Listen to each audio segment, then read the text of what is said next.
tidak hancur. Malah dia tambah wilayah-wilayah yang dia yang kalah diambil. 4 negara bayangkan. Mesir, Jordania, Suriah, Lebanon. Menghancurkan Israel maksudnya. Musuh Israel yang paling pertama bukan Indonesia.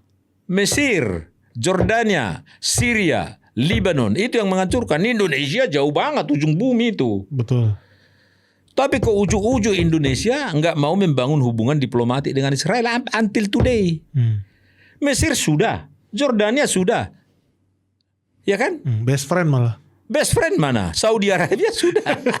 Indonesia kok aneh tapi nyata. Tapi katanya politik bebas dan aktif. Bagaimana kamu mendukung Palestina merdeka? Kamu nggak bisa bicara dengan musuhnya.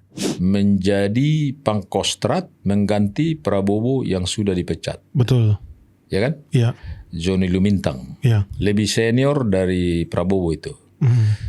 Tapi kan Johnny Lumintang adalah satu-satunya pangkostrat yang hanya 16-17 jam. Ya kan? Terkenal itu kan. Kenapa tuh, Pung? Karena tapi mobilitas saya nggak tahu. Tapi Yusuf Kalla ini itu sobat saya. Mobilitasnya luar biasa. Ini di Afghanistan sekarang. Ngapain? Saya baca ini saya dikirim oleh ajudannya foto-foto Yusuf Kalla di Afghanistan. Ini baru dikirim. Nggak takut ada Taliban kan? Ini Ya ada justru Taliban. dia menertibkan Taliban itu.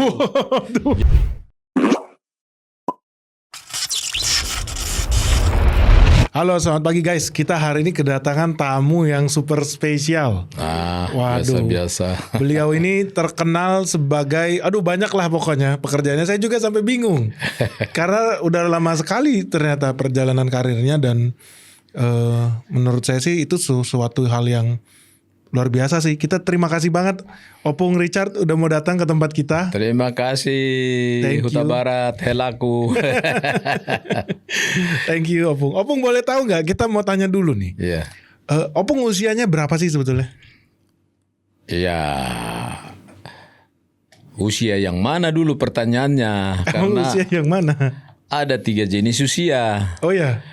Pertama, usia kronologis atau usia kalender berdasarkan tanggal lahir. Itu nggak bisa diatur, itu alamiah. Kalau berdasarkan usia kronologis, usia saya jalan 72 tahun karena saya lahir 13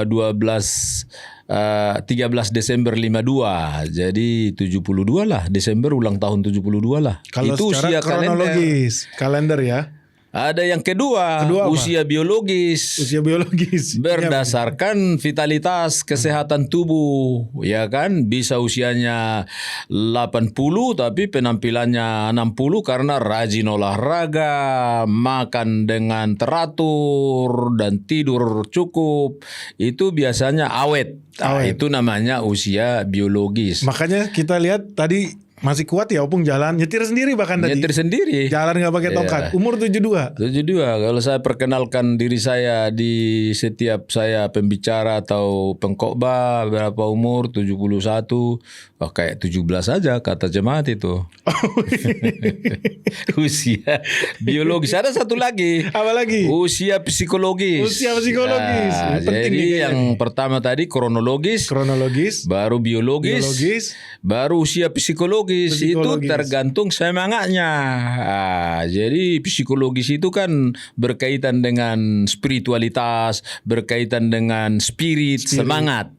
Jadi kalau usianya bisa 70 tapi semangatnya tetap 20-an, 30-an, masih produktif, masih kerja, masih bermimpi. Itu semangat. Jadi ada 3 jenis usia. Usia yang mana? Yang Benny tanyakan. Dari 3 itu yang paling penting yang mana? Semua penting. Semuanya penting. Orang semua suka umur panjang, ya kan? Apalagi orang Batak. Lelek kita mengulu satu panggabian. Lama kita hidup. Orang semua suka umur panjang kan? Iya. Ya, jadi usia harapan hidup manusia sekarang ini kan sudah makin naik. Kalau Indonesia tahun 2000 itu masih 65 tahun. Sekarang udah 70 sekian, 77. Betul. Nah, jadi semua orang merindukan umur panjang, apalagi semualah Orang Jepang yang paling panjang umurnya. Bisa berapa Jepang? Bisa 90 usia harapan hidup. Karena mereka ada rumus sehat itu. Pernah dengar Ikigai? Ikigai. Apa Ikigai. Tuh? Ikigai artinya nilai hidup. Iki artinya nilai, hidup artinya gai. Jadi bagi Jepang itu ada 4 nilai hidup. Yang pertama, setiap orang harus punya passion. Kesukaan. Disuruh tak disuruh dia suka kerjakan. Kalau istilah umumnya itu disebutlah itu hobi. Talentanya. Passion. Ya semangat terus. Baru yang kedua adalah mission. Harus ada mission. Mission itu dia berarti bagi dunia, bagi orang lain. Itu misinya. Menolong orang, membantu orang, mengajar orang, memotivasi orang. Itu mission. Ya, itu panggilan. Itu panggilan yang ilahi lah itu. Tiap-tiap orang harus punya itu. Dan berbeda-beda ya. Berbeda-beda. Kalau nggak ada misionya nggak ada artinya hidup. Ya kan? Harus ada misi. Itu Ikigai. Yang ketiga disebut itu vocation. Vocation artinya panggilan. Vocation itu semacam bagaimana bisa dia makan dan hidup.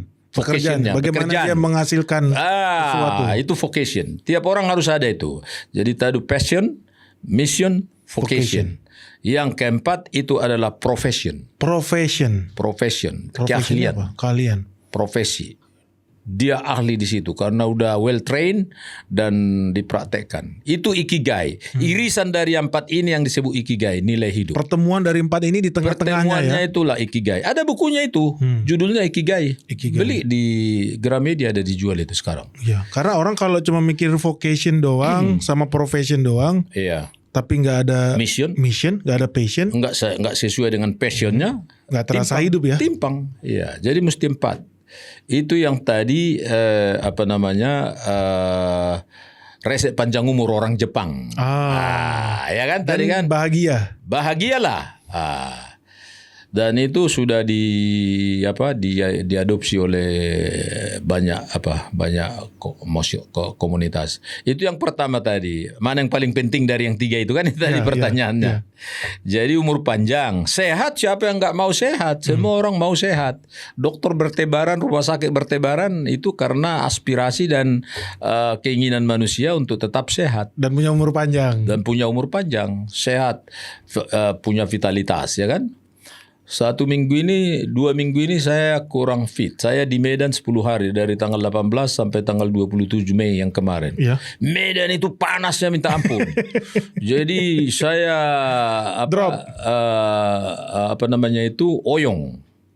oyong dan mindeng. Saya telepon sahabat-sahabat saya dokter-dokter banyak di Medan, di Jakarta.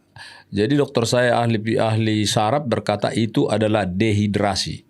Kekurangan air dalam tubuh karena di Medan itu keringat siang dan malam terus. Kita keluar ruangan AC langsung keringat jangan? Langsung keringat. Itu itu biologis ya toh. Jadi mana yang paling penting itu kan pertanyakan ya sehat ya kan, sehat jasmani dan rohani. Yang ketiga usia psikologis, semangat terus. Ya semangat. Kan kalau kita jumpain orang kan selalu kita pompa semangat. Kita ketemu orang sakit, semangat kan itu kan. Kita bicara dengan anak-anak, semangat ya kan. Ya, mensana in corpore sano. Di dalam tubuh yang sehat terdapat jiwa yang sehat. Jadi 3 itu. Usia kronologis, usia biologis, usia psikologis. Kalau Ikigai itu tadi Opung udah melakukan itu nggak? Merasakan itu nggak? Saya berusaha merasakan itu. Ada passion. Passionnya apa, Opung?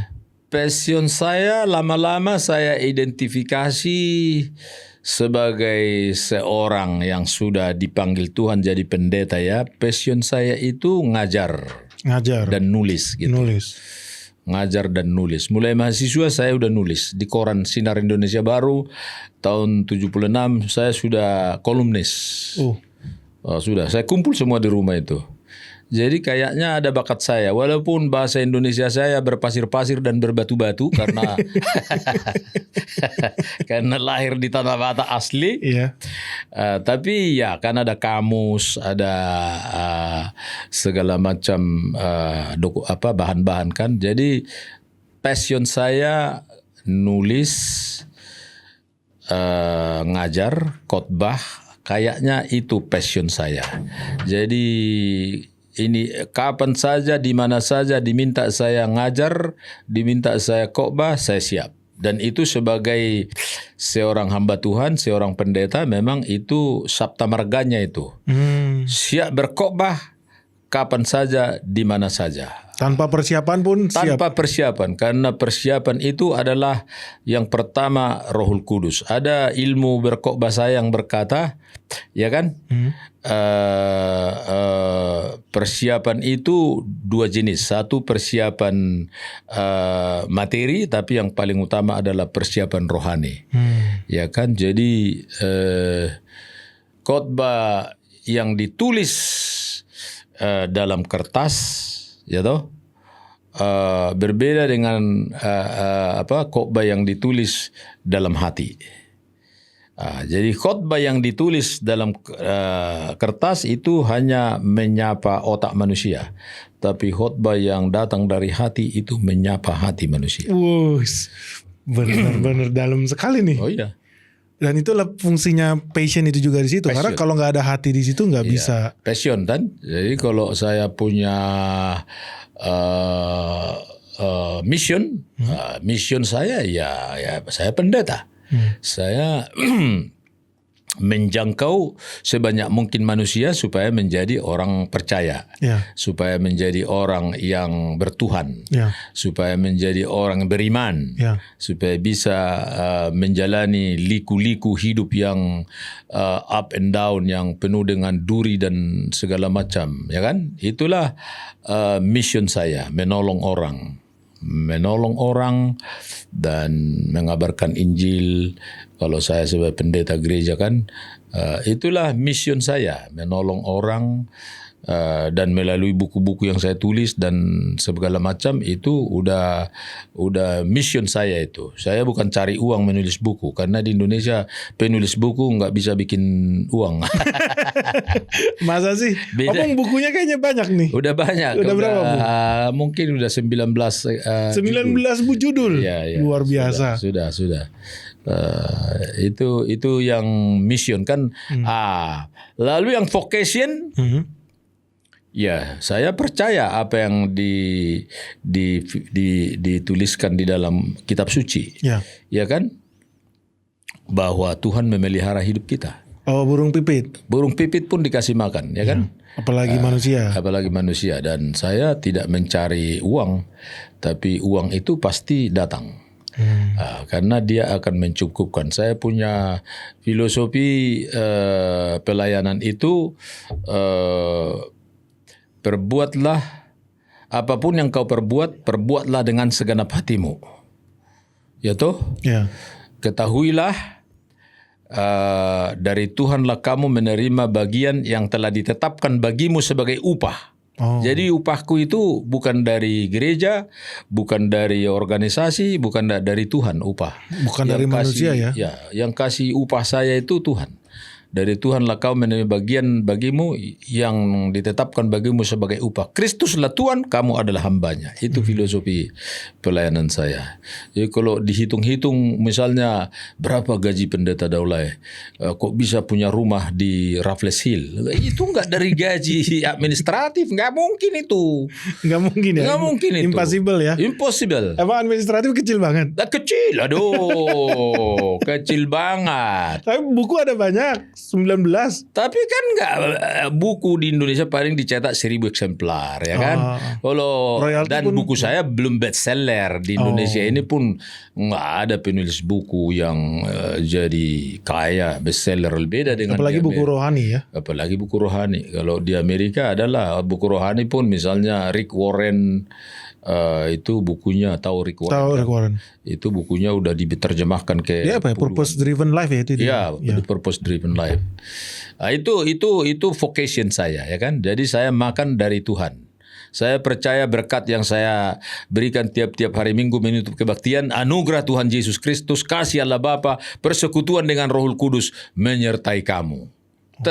Terutama menyertai saya kan, itu kan masa kalian aja saya enggak.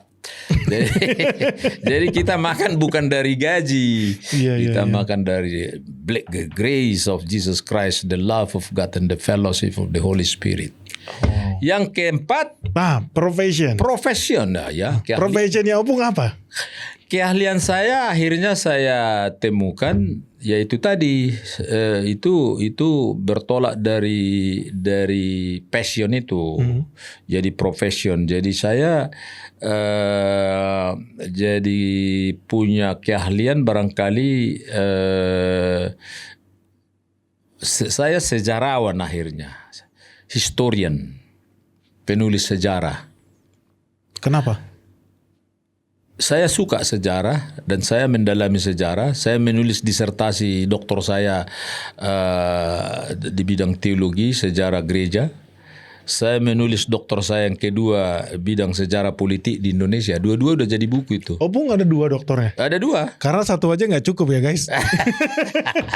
Kita aja mau ambil dokter masih mikir-mikir. Ini Opung udah punya 2 nih. Kacau. Luar biasa dong. Waktu umur 42 itu dokter saya yang pertama. 42. Tahun 94.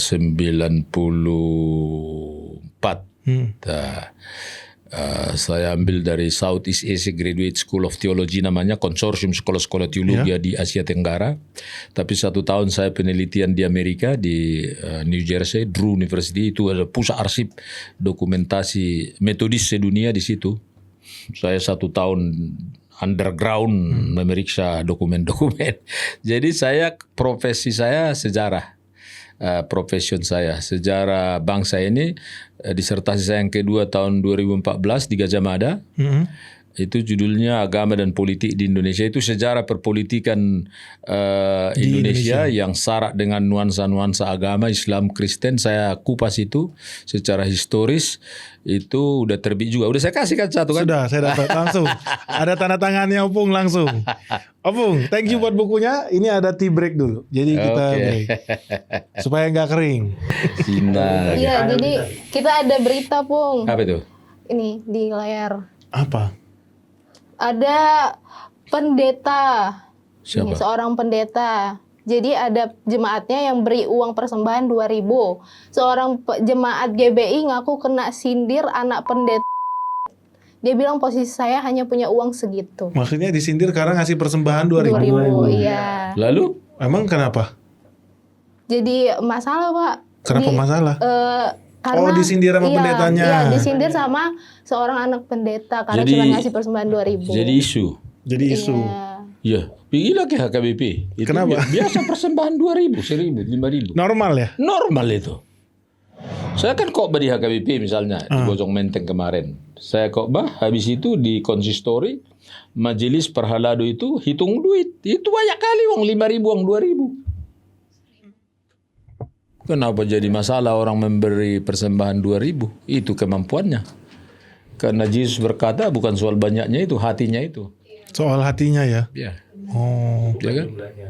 Bukan jumlahnya. Kan pernah itu ada di kitab suci itu. Orang Farisi kasih banyak persembahan. Janda kasih 1 peser. Ya. Yesus berkata lebih besar yang dikasih janda itu katanya. Karena dia kasih dari kekurangannya. Yang kaya itu dia kasih dari kelebihannya. Yang lebih bernilai malah yang sedikit ya? Yang sedikit. Jadi jangan malu ya kalau kasih persembahan. Malah. Sedikit, karena bukan itu yang dilihat Tuhan. Tuhan gak perlu duit banyak ya sebetulnya. Ya, kalau Tuhan mau, dia yang punya semua. Betul.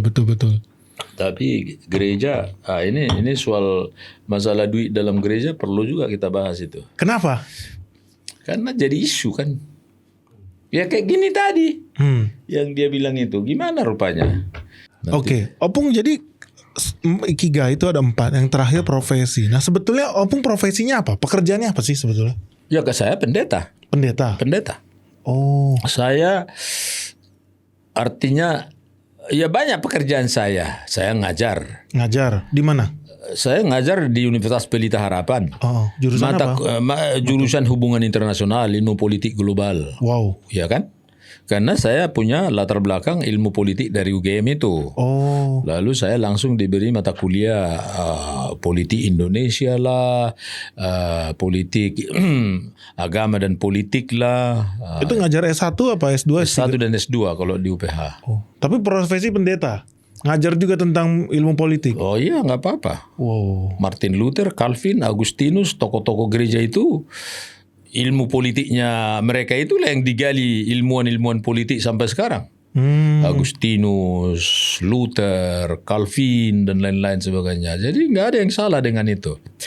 Karena politik itu kan politik itu adalah tata kelola hidup bersama. Itu definisi sederhana politik. Bagaimana mengelola masyarakat, komunitas, manusia yang pluralistik itu supaya bisa hidup bersama, nyaman, makmur, aman, damai. Itu politik. Dan itu nggak apa-apa dicampur-campur sama agama. Arti dicampur-campur itu kan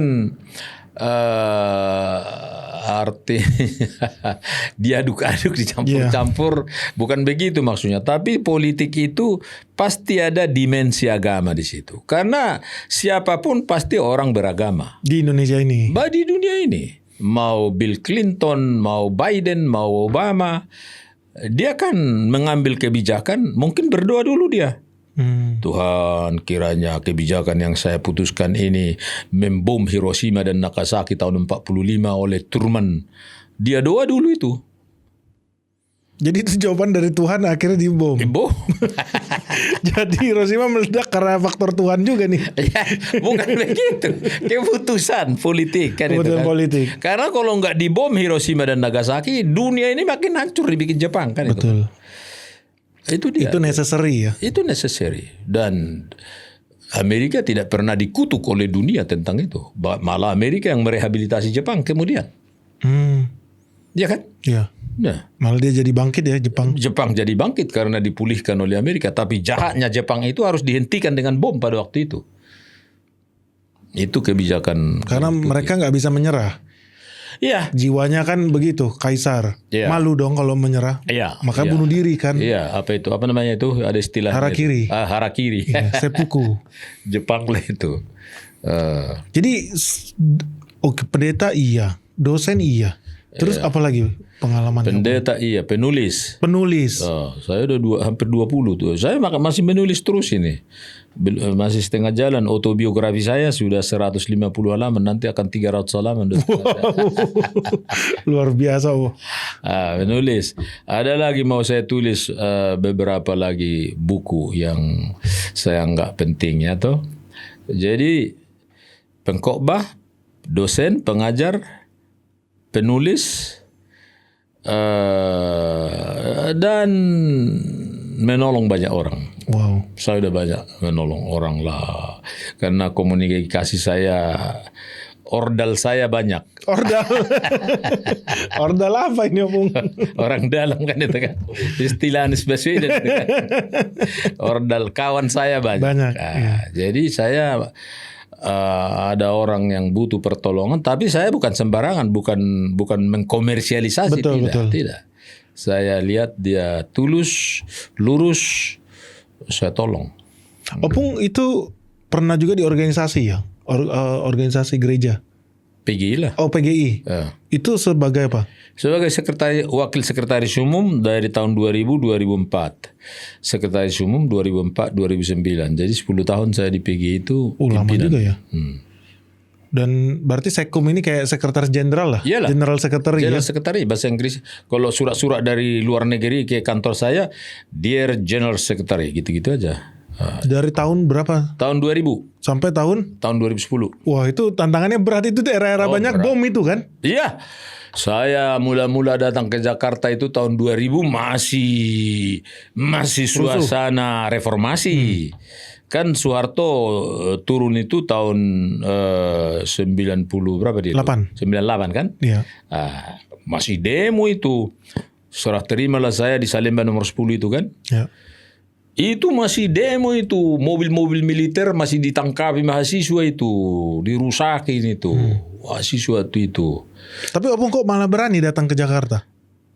Gimana lah, udah panggilan lah. Kita kan bukan lamar, itu dipilih di sidang itu dipilih raya. ya. Itu nggak bisa melamar saya mau jadi nggak sekjen bisa. PGI, nggak bisa Bukan ya. orang melamar itu persaingan kayak pemilihan presidennya itu kalau di Tapi negara. itu lebih dipilih ya sebenarnya konsepnya. Dipilih itu. Bukan mengajukan diri kita kan.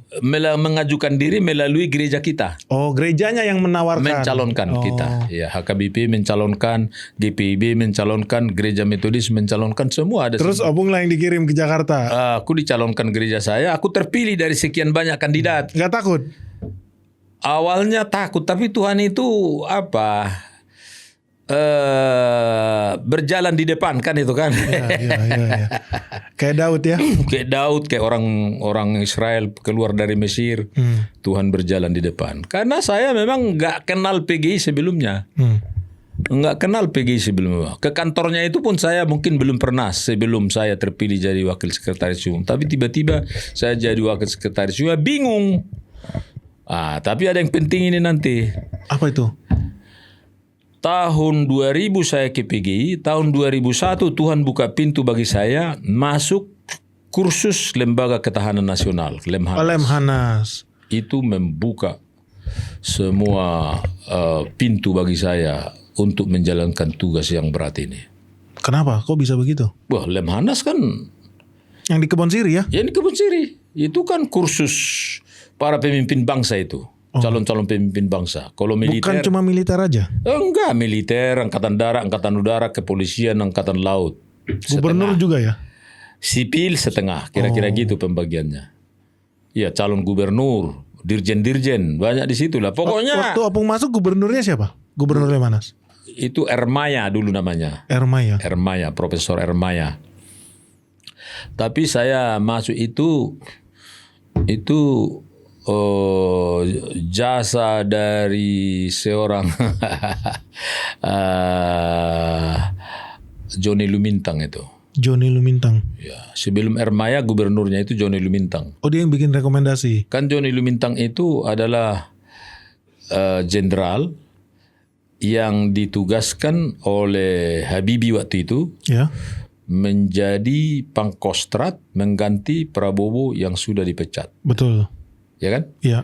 Johnny Lumintang. Ya. Lebih senior dari Prabowo itu. Tapi kan Johnny Lumintang adalah satu-satunya Pangkostrat yang hanya 16-17 jam. Ya kan? Terkenal itu kan? Kenapa tuh, Pung?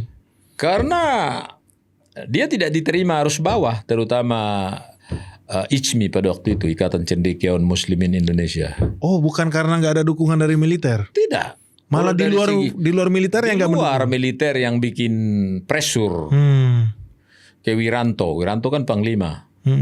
Dari segi standar militer dan rekam jejak, ya pilihannya Johnny Lumintang. Saya udah wawancarai Johnny Lumintang, di buku saya itu baca nanti. Iya. 17 jam. Nah, dia kemudian sesudah berhenti dari Pangkostrat, dia jadi gubernur Lemhanas. Nah, ini ceritanya saya dibuka Tuhan jalan kan. Ya. Ini sebenarnya udah jilid keempat ini. Jadi ini mukjizat ini bagi saya. Nanti diatur lah ya. Ya. Jadi tahun 2000 saya ke PGI. Ya. Ya kan masih raba-raba lah. 2000 kan raba-raba. Apa itu NU? Apa itu Muhammadiyah? Apa itu Senayan DPR dan di mana itu? Masih raba-raba lah. Orang kampuang. Iya. Datang dari Medan. Ke Jakarta mungkin baru 2-3 kali numpang lewat aja. Tapi langsung memimpin satu organisasi yang bertaraf internasional. Lalu tahun 2000 begitulah reformasi segala macam. 2001 sekitar bulan Januari bunyilah telepon di rumah, tring tring. Rumah kami itu rumah dinas waktu itu di Cipete. Oh ya. Di apa sana? Jalan apa namanya itu? Cipete, Jakarta Selatan. Telepon. Lalu ada suara, "Halo. halo Pak, boleh saya bicara dengan pendeta Wenata Sairin? Nah, katanya. Itu pendeta wakil sekum yang saya ganti. Oh. Dulu tinggal di situ. Ya. Kenalan sama Ibu Joni Lumintang ini, yang telepon ini Ibu Joni Lumintang. Yang ditelepon rumah dinasnya. Rumah dinasnya. Dia masih belum tahu ke Wasekum diganti. Belum tahu, tahu. Ya, betul. Dia udah pindah Bu. Oh, saya bilang. Bapak siapa? Saya penggantinya, Pendeta Richard Daulay. Dari mana Bapak? Dari Medan. Oh, Bapak orang Medan? Iya. Orang Batak? Iya. Oh, saya istri Joni Lumintang katanya. Saya udah dengar Joni Lumintang karena kasus Pangkostrat 17 jam itu kan ada terkenal dia kan. Iya. Oh iya, ada apa Bu? Oh gini, nggak apa-apa lah. Saya ngomong sama Bapak aja, kata Ibu Joni Lumintang. Ini mujizat ini. Kenapa Bu rupanya? Bapak minta supaya ada orang PGI masuk kursus Lemhanas. Joni Lumintang minta. Ya. Belum ada sebelumnya itu dari PGI itu masuk kursus Lemhanas. Saya pendeta yang satu-satunya masuk di sana. Pendeta yang pertama masuk Lemhanas itu saya. Di mana itu Lemhanas Bu? Mana tahu saya itu di mana? Kebun Siri kata. Kebun Siri pun saya nggak tahu di mana. Sebelah kebun tomat. Lalu siapa yang dijumpai di situ Bu nanti? Ada Deputi Pendidikan Jenderal Butar-Butar katanya. Oh halak kita kira dalam hatiku lah. Ya udah, saya berbunga-bunga lah. Saya udah pernah dengar tentang Lemhanas dulu waktu saya masih mahasiswa. Oh Lemhanas itu adalah lembaga pengkaderan tokoh-tokoh para pemimpin bangsa. Ya kalau bisa saya masuk itu keren dong kan kira-kira gitu. Ya udah saya pergi ke Lemhanas Kebun Siri itu. Daftar, pendek cerita, masuk. Ada 116 orang waktu itu. Kalau militer semua kolonel lah, polisi. Calon jenderal ya mereka. Calon jenderal lah itu. Bahkan ada yang sudah jenderal 1-2. Kalau sipil itu direktur-direktur lah itu. Dirjen-dirjen, calon-calon dirjen. Iya. Sekarang direktur BUMN juga ditaruh situ juga. Iya. Jadi setahun di situ bagi saya terbukalah dunia. Kebuntuan saya yang datang dari deso, dari kampung ke Jakarta memimpin organisasi nasional bahkan berdimensi internasional menjadi mulus. Jadi kawan-kawan saya sesudah 2001 kan wisuda lah kami bulan November 2001 kan. Yeah. Oh itu udah panglima di mana-mana itu. Udah Kapolda di Makassar, Panglima di Papua, Pak Kapolda di Jakarta, teman gue lah semua itu. Berangkat dari Lemhanas ya? Sampai sekarang. Itu apa sih namanya dulu, Taplai apa Taprof? Kaira dulu namanya. Oh kayak beda ya? Kursus reguler angkatan, kami ke-34. Sekarang udah gak ada kan Kaira? PPRS ya? Namanya sekarang PPRA. PPRA. Program Pendidikan Reguler Angkatan. K-nya itu jadi PP program pendidikan. Kalau belum diubah yang saya tahu itu. Iya. Itu ceritanya. Jadi di situlah dapat kenalan di mana-mana. Di mana-mana. Teman seangkatan saya zaman SBY presiden. Josto Isuta kepala staf angkatan darat. Iya, Kasat dia ya. Kasat angkatan saya itu. Kepala staf angkatan laut Tejo Edi, teman seangkatan saya. Kepala staf angkatan udara Subandrio, teman seangkatan saya. Jadi keren. Jadi tiap-tiap tahun kami mau reuni ini sebentar lagi. Walaupun udah banyak yang mati. Udah banyak Pak. Udah banyak. Tapi Opung masih sehat loh. Tesuta mati udah 10 tahun lalu. Umur berapa dia? Mungkin belum 60 kurasa itu. Iya, fisiknya. Padahal besar orangnya. Besar orangnya. Iya. Kocak lagi. Itulah hidup ini. Itu tadi. Kenapa sampai cerita ke situ tadi? Mau cerita perjalanan karir Opung. Oh iya, ya itulah liku-likunya, suka dukanya. Tapi saya percaya Tuhan berjalan di depan. I am the way of no way, gitu kan? Ya. Kalau kita lihat berarti memang sebetulnya nggak ada terlalu berhubungan ya dengan usia ya. Banyak pejabat-pejabat juga masih bisa memimpin negara walaupun usia udah tua ya. Baik. Secara biologis. Secara biologis, Prabowo lebih tua dari saya itu. Dia lahir 51 itu. Oh. Dia berarti udah 73 sekarang. Tambah 5 nanti 78 dia. Mudah-mudahan sehat sampai 5 tahun kan itu. Amin. Iya. Mahathir Muhammad udah 90 tahun lebih.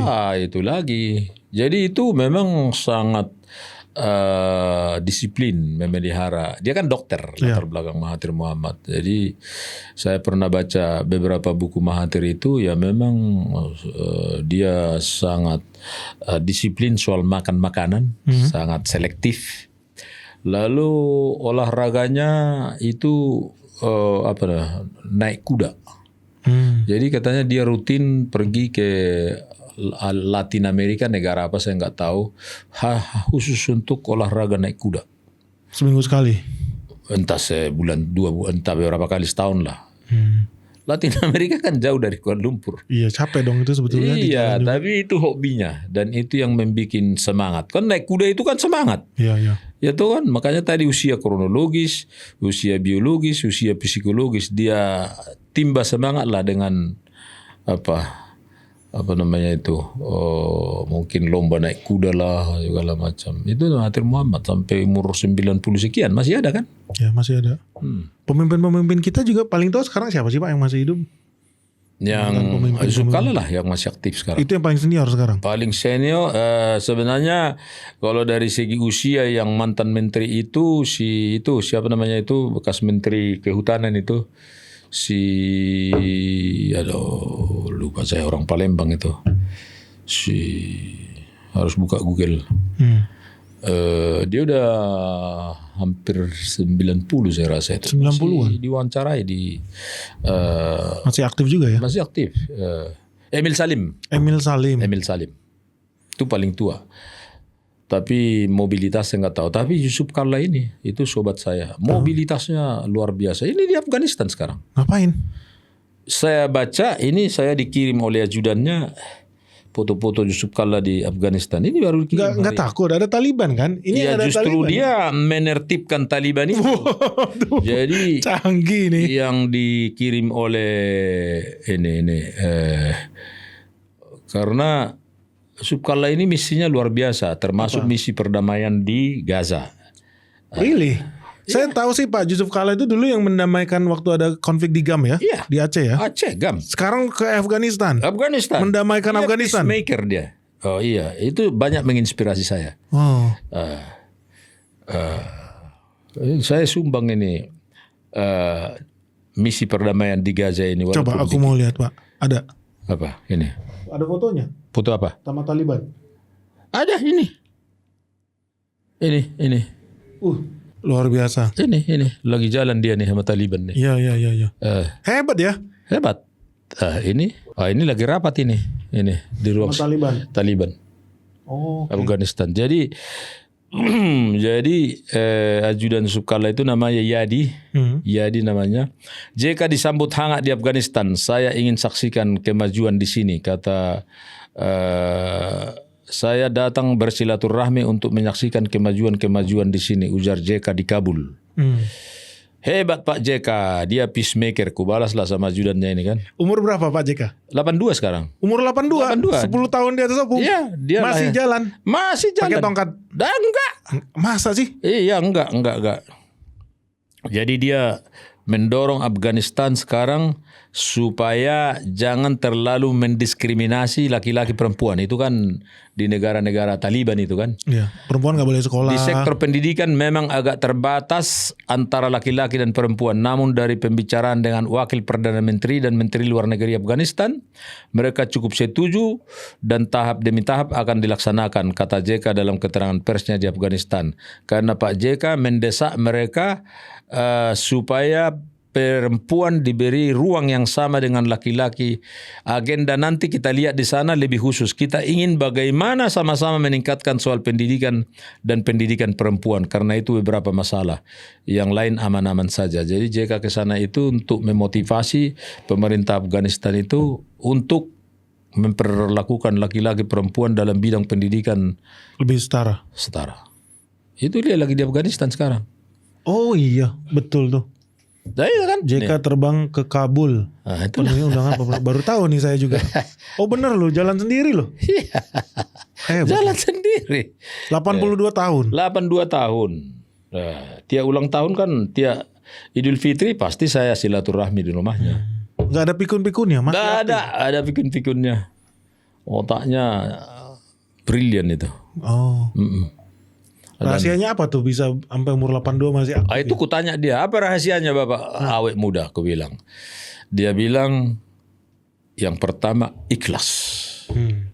Dan dia memang ikhlas. Kalau tiap-tiap hari raya Idul Fitri dia akan tabur bantuan kepada orang miskin. Saya pernah halal bil halal Idul Fitri di Makassar di rumahnya kan. Saya masih sekum, jadi pejabat-pejabat Panglima Kapolda datang. Tapi saya lihat keluar ribuan masyarakat itu udah mengelilingi rumahnya itu. Kayak demo. Kalau tamu-tamu penting pejabat-pejabat ini udah pulang, maka itu akan datang nanti berbaris menyalami Subkala dan Subkala pasti kasih amplop. Masuk ke rumahnya? Masuk ke rumahnya. Oh, open house ya? Open house.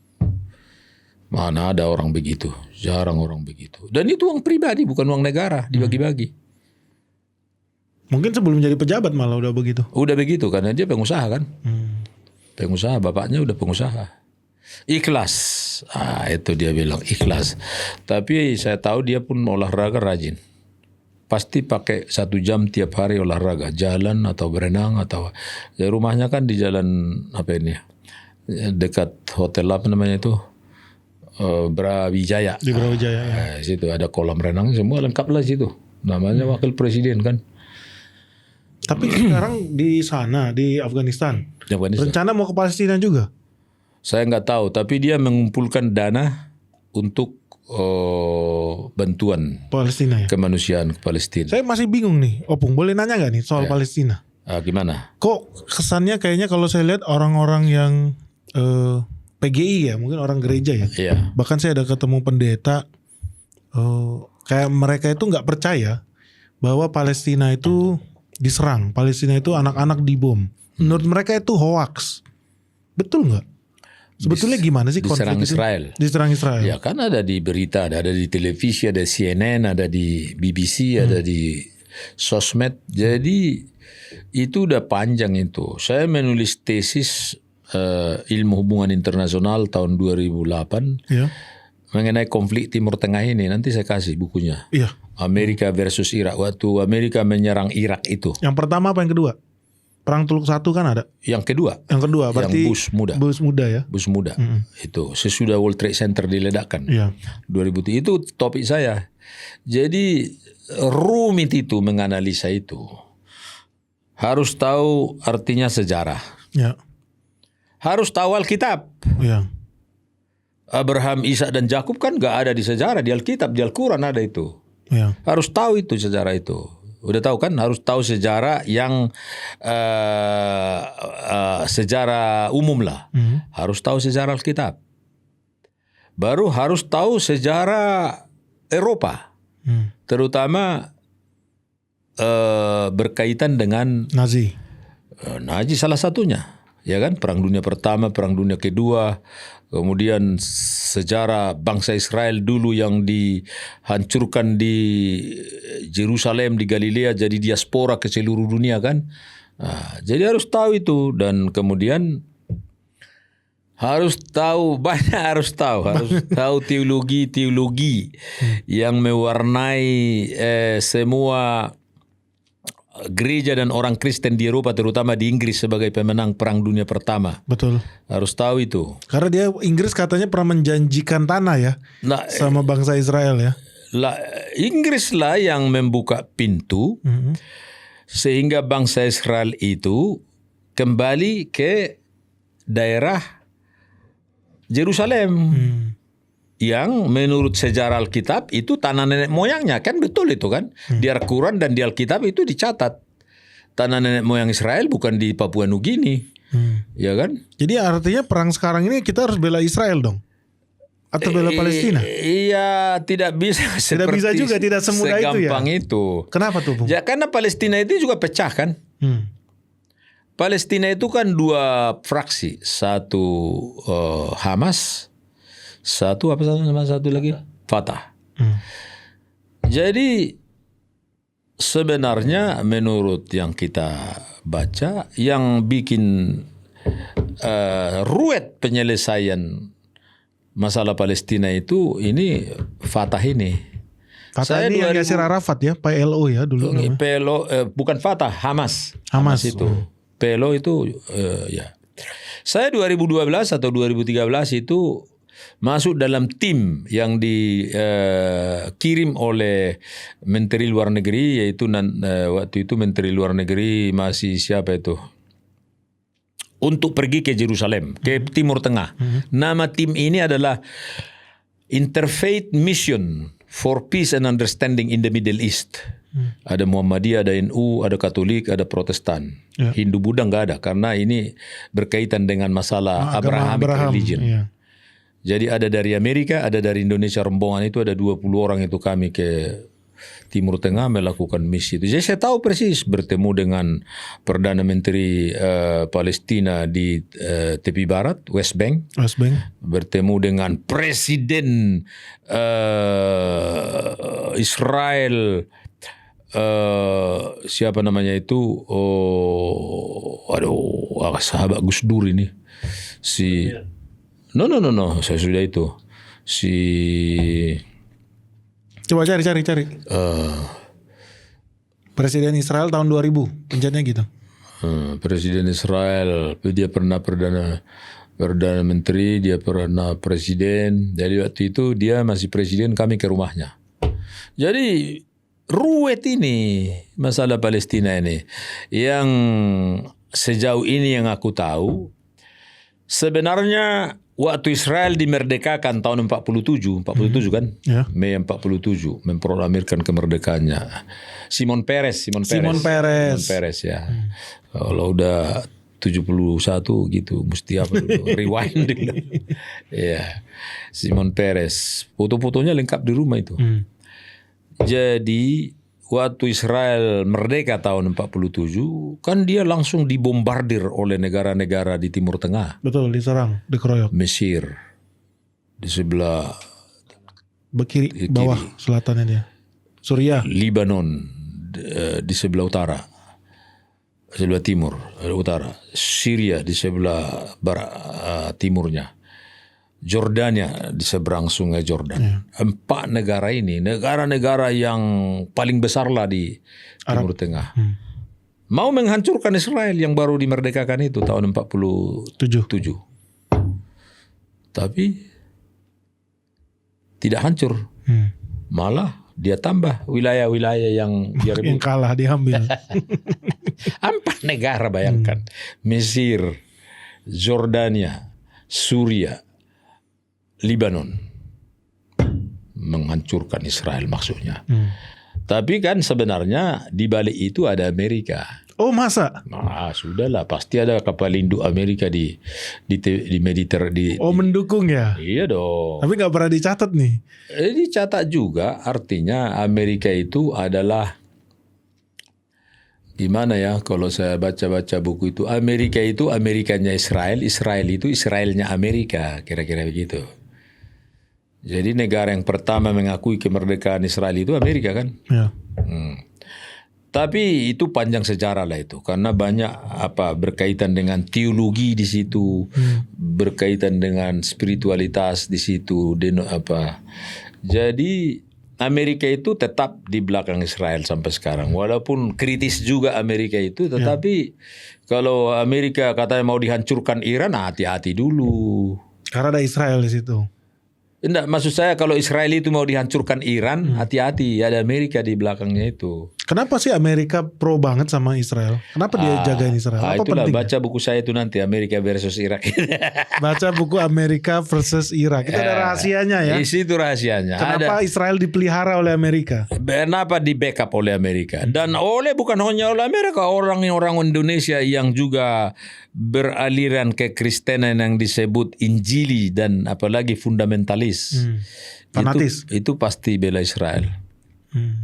Sampai sekarang itu. Sampai Israel. Karena ada konsep teologi sebelum kiamat dunia, kedatangan Nabi Isa atau Jesus Christ kedua kali untuk mengadili dunia ini, ya kan? Ada di Alkitab itu tertulis, orang Israel harus kembali dulu dari seluruh dunia perantauannya ke kampung halamannya. Baru turun. Isa. Isa ya. Imam Mahdi. Jadi banyak orang yang mengatakan lebih cepat lebih baik. Gitu. Oh.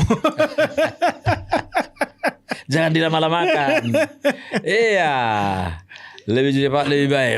Pulanglah semua bangsa Israel dari Amerika, dari Rusia, dari Polandia, dari Afrika, dari India, dari Manado, mungkin ada di Manado, saya nggak tahu. Pulang biar cepat-cepat datang. Bosan hidup dia. Kira-kira gitu kan? Nah, jadi dihancurkanlah ini Israel, tapi nggak hancur. Malah dia merebut. Lama kelamaan sejak 47, 57, 67, 77 kali perang itu kan. Ya kan, ada perang 7 hari, ada perang Yom Kippur, ya toh, ada perang Sinai. Tapi Israel tetap menang. Ya karena ada apanya, ada tulang punggungnya itu kan. Dan memang orang Israel dari segi kemampuan perang dan intelijen dan persenjataan gak ada yang lawan. Ya Bu, dari Amerika backingnya. Yang menciptakan bom atom yang menghancurkan Hiroshima dan Nagasaki itu ya mereka itu. Penemuan-penemuan itu, ilmu-ilmu teknologi itu Israel. Otaknya itu gak ada yang lawan. Kalau Anda ke luar negeri, ke Israel atau ke Timur Tengah, itu gampang kali mengidentifikasi Israel di apa itu, di bandara. Gimana caranya? Caranya baca buku pasti. Kalau orang Indonesia enggak, ambil lipstick dan berlistik di bandara. Tapi kalau orang Israel baca buku pasti. Kirain orang Indonesia main pinjol ya di handphonenya. Di kereta api pun, di subway itu. Kalau saya orang baca terus. Di New York, baca terus. Oke, itu penerima hadiah Nobel paling tinggi itu Israel. Nobel Prize itu. Nah, jadi itu ceritanya itu. Jadi tidak segampang itu menceritakan itu. Tapi intinya adalah sejak tahun 93, kalau saya nggak salah masa Clinton Presiden Amerika, sudah dipertemukan pemimpin Palestina dan pemimpin Israel untuk menyepakati two-state solution. Oh, dua udah negara. lama itu sebetulnya ya, idenya. Dan waktu saya pun dengan rombongan Interfaith Mission for Peace and Understanding tahun 2012 itu juga misinya adalah for two-state solution. Tapi yang menghalangi two-state solution ini bukan lagi Mesir, bukan lagi Libanon, bukan lagi Syria, bukan lagi Jordania. Sekarang itu udah kawannya Israel itu. Yang lucu itu saya berani bilang ini, Indonesia yang lucu. Kenapa? Musuh Israel yang paling pertama bukan Indonesia. Mesir, Jordania, Syria, Libanon. Itu yang menghancurkan. Indonesia jauh banget ujung bumi itu. Betul. Tapi ke ujung-ujung Indonesia nggak mau membangun hubungan diplomatik dengan Israel until today. Mesir sudah, Jordania sudah, ya kan? Best friend malah. Best friend mana? Saudi Arabia sudah. Indonesia kok aneh tapi nyata. Tapi katanya politik bebas dan aktif. Ini boleh disiarkan ini, nggak apa-apa. Nggak apa-apa ini disiarkan. Nggak apa-apa. Mungkin karena kita mendukung Palestina, karena supaya Palestina itu merdeka, tidak ditindas. Bagaimana kamu mendukung Palestina merdeka? Kamu nggak bisa bicara dengan musuhnya. Benar juga. Kalau juru damai itu harus bicara dengan dua-dua. Itu Yusuf Kalla pakarnya. Saya mau ketemu Yusuf Kalla ini. Saya sudah telepon Abdul Mukti Sekjen Muhammadiyah, kawan saya. Saya sudah telepon WA Saifullah Yusuf Sekjen NU. Ayo kita, karena sahabat-sahabat saya itu, kita duduk bersama, kita bicara Hamas. Udah ada agenda kami nih. Ini. Nah, boleh baca. Tapi masuk di akal. Gimana ceritanya kita bisa mendamaikan dua orang yang bertarung, tapi kita ngobrol sama yang satu aja. Yang satu tidak. Nggak mau. Gara-garanya apa? Megawati bilang gara-gara pembukaan Undang-Undang Dasar 45. Padahal itu nggak ada kaitannya dengan Israel. Karena kemerdekaan itu adalah hak segala bangsa, maka penjajahan di atas dunia harus dihapuskan dari seluruh dunia. Kira-kira gitulah. Ya. Itu kan normatif itu kan. Ya. Untuk menghapuskan penjajahan di atas segala dunia itu banyak strategi. Kita bisa jadi juru damai dan lain-lain. Tapi kalau soal Palestina Israel itu, Kayak orang Indonesia ini haram dia rasa kalau berdiplomasi dengan Israel. Padahal orang Indonesia beribu-ribu tiap tahun pergi tur ke Israel. Termasuk visanya diambil dari Singapura dan lain-lain sebagainya. Itu bohong-bohongan kan? Oh gitu. Jadi visanya nggak apply di sini? Oh, bukan, nggak ada kedesanya ya? Hubungan diplomatik nggak bisa. Agen lah itu yang mengurus itu. Apa namanya itu? Travel ya. Jadi intinya itu Indonesia nggak bisa menjadi juru damai. Karena dia musuhan dengan yang satu, temanan dengan yang satu. Mana bisa juru damai? Juru damai harus di tengah ya? Harus di tengah. You have to be neutral. Itu ada teori Pak Yusuf Kalla tentang bagaimana mendamaikan Aceh. Itu ada itu teorinya. Bagaimana mendamaikan Ambon, bagaimana mendamaikan konflik-konflik di Poso dan lain-lain. Pak JK itu banyak kali teorinya itu yang saya catat. Ya, kamu harus netral. Mendamaikan dua orang yang sedang bermusuhan. Tak boleh kau pro ini pro. Indonesia nggak bisa berperan di Palestina itu. Paling ya bantu apa namanya orang kesusahan, kekurangan makan dan obat dan lain sebagainya. Jadi intinya adalah yang saya pelajari, fraksi Hamas ini yang dituding sebagai teror dan teroris, dia tidak mau Israel dan Palestina two state solution. Maunya dia Israel itu nggak usah ada. Semuanya 100% Palestina. Ya, Israel itu buang ke laut aja. Mana mungkin dunia udah ngakui. Itu. Jadi mereka asking for the impossible ya? Asking for the impossible. Akhirnya nggak pernah ketemu. Nggak pernah ketemu barang itu. Jadi susah mengapa itu. Katanya negara-negara musuh Israel tadi itu pernah dulu mengadakan kesepakatan rapat di Sudan atau di mana itu. Kita harus usir Israel kira-kira gitu kan. Sesudah perang Jom Kippur, perang di Timur Tengah itulah. Kesepakatan. Itu dipegang Hamas terus. Padahal yang masih berdaya yang lain udah move on. Rumit kan? You tulis disertasi lah dari segi hukum tentang itu nanti. Ya, tapi berat ini. Berat. Karena gini, kemarin udah keluar putusan pengadilan ICC, International Criminal Court di Den Haag. Mereka udah bilang yang dilakukan oleh Israel itu genosida. Itu melanggar hukum internasional. Bahkan udah DPO ini Benjamin Netanyahu ditangkap. Pada saat yang sama ya Hamas juga dianggap melakukan perbuatan kriminal juga. Jadi dari sisi itu kita lihat konflik ini jadi seperti apa nih bakal akhirnya nih? Nggak ada yang bisa membayangkan itu bakal akhirnya bagaimana. Ya susah membayangkan kan. Apakah manusia mau bunuh diri dengan meledakkan senjata-senjata nuklirnya Amerika, Rusia, Cina? Enggak sebodoh itu. Manusia makin takut mati, makin menikmati hidup zaman now. Betul juga ya. Itu hanya nakut-nakutin aja itu. Boleh aja DPO, boleh aja ICC memutuskan itu. Boleh aja Netanyahu ditangkap. Tapi bukan Netanyahu lain banyak itu kan. Ya kan? Banyak. Partai Likud. Itu bukan partai memang Israel itu ada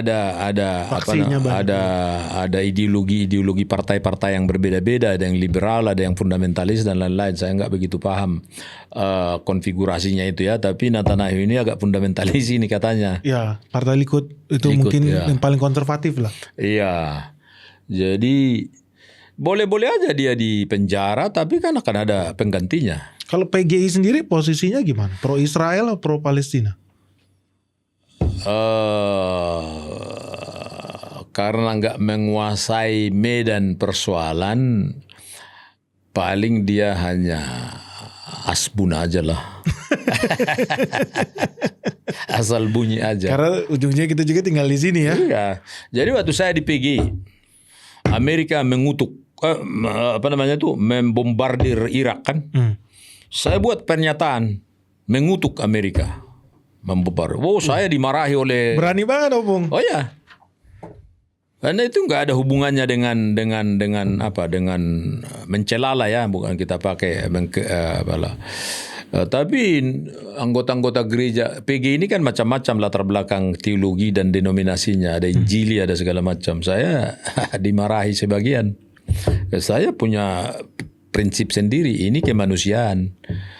Dan disitulah buku saya itu. Dan banyak faktor itu. Irak membombardir Irak itu tahun 2003 itu. 2003. Ya. Banyak faktor. Ada katanya faktor dendam Bush muda karena kalah, bapaknya kalah. Bapaknya bukan kalah, bukan. Bapaknya pernah katanya mau dibunuh di Irak itu dulu. Oh gitu, pas dia ke sana. Iya, baca buku saya itu ada kutipannya itu di situ. Adalah faktor katanya ekonomi, adalah faktor minyak ya. Adalah faktor macam-macam lah. Tapi kalau yang diisukan ke publik kan mereka mau mencegah weapon of mass destruction. Itu kan janjinya. Dia bilang di sini ada senjata nuklir berbahaya buat umat manusia. Harus kita serang ini Irak. Tapi para ahli mengatakan nggak ada. Jadi hoax itu. Hoax.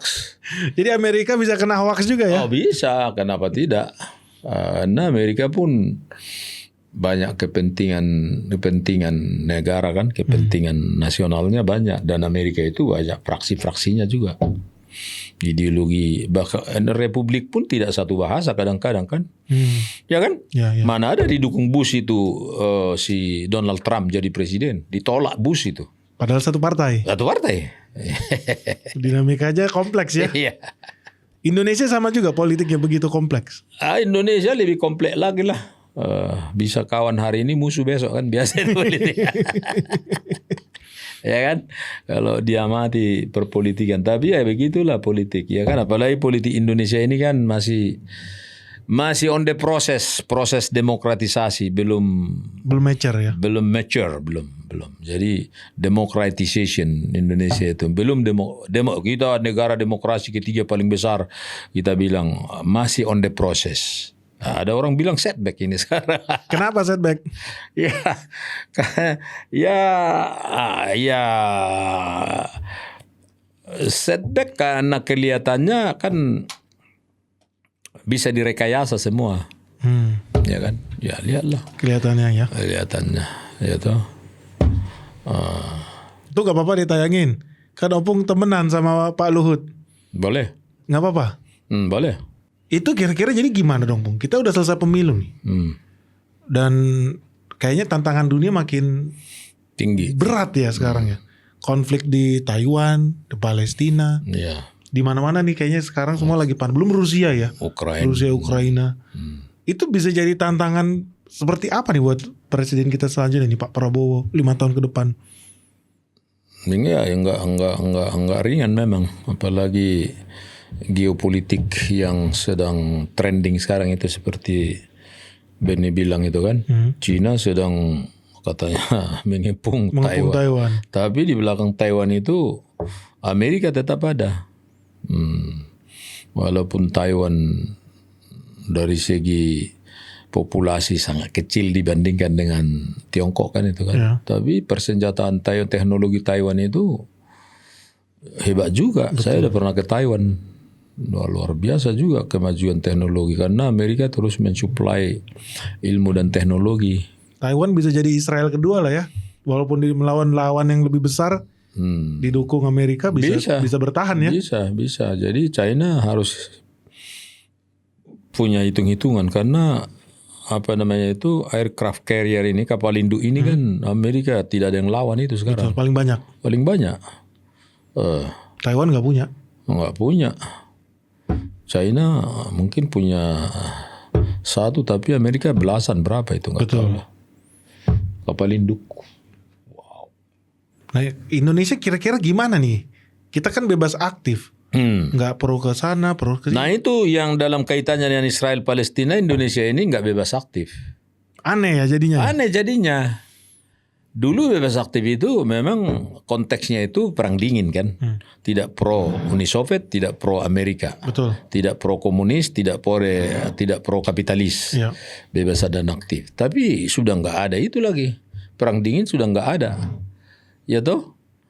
Bipolar sudah nggak ada, Amerika dengan Uni Soviet sudah nggak ada. Tapi Indonesia masih tetap menggembor-gemborkan masih bebas dan aktif. Kalau dikaitkan dengan konflik di Timur Tengah, Indonesia nggak bebas dan aktif.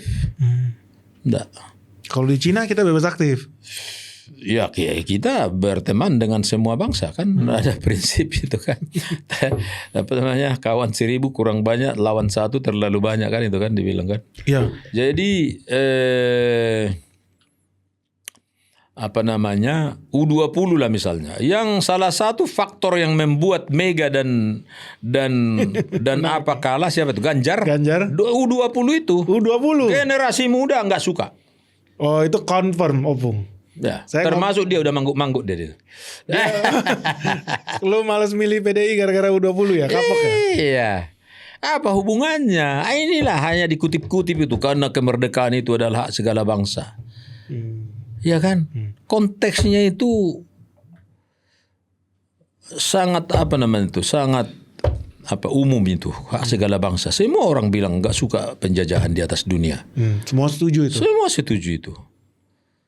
Tetapi untuk menyelesaikan penjajahan, kalau kita pakai istilah Israel menjajah Palestina, untuk menyelesaikan itu sudah ada jalan, sudah ada opsi, sudah ada rumus, two state solution. Indonesia nggak bisa berperan di situ. Karena kita berpihak. Nggak bisa. Dan pihak yang kita pilih mungkin nggak menginginkan two state solution. Iya. Itu tadinya yang mau saya bilang sama Muhammadiyah dan NU, dan mau ngomong dengan Pak JK, tapi saya siapalah kan itu kan. Kalau saya dulu seperti Seikum PG, ya seringkali saya pertemukan tokoh-tokoh bangsa, tokoh-tokoh agama di Indonesia. So saran Opung gimana nih? Karena kan banyak pejabat-pejabat yang berkuasa sekarang juga Opung kenal sebetulnya. Saran Opung gimana sih caranya supaya kita bisa segera bisa dibilang terkait Israel Palestina ini bisa dapat solusi yang menguntungkan buat Indonesia? Jadi Indonesia harus konsisten mengaplikasikan kebijakan politik luar negeri bebas dan aktif. Bebas artinya tidak terikat kepada siapapun. Aktif artinya harus bisa ambil langkah proaktif. Dalam konteks perang dingin waktu itu Indonesia sudah terapkan berkawan dengan Uni Soviet, berkawan dengan Amerika, zaman Soekarno dan lain-lain sebagainya kan, sampai zaman Orde Baru, ya kan? Tapi sudah berakhir perang dingin, sudah nggak ada bipolar antara dua kekuatan dunia ini. Sekarang bebas dan aktif belum dicoret dari dari kamus Indonesia, masih tetap kementerian kita di luar negeri dan presiden bebas dan aktif. Dalam konteks Timur Tengah, di mana bebas dan aktifnya?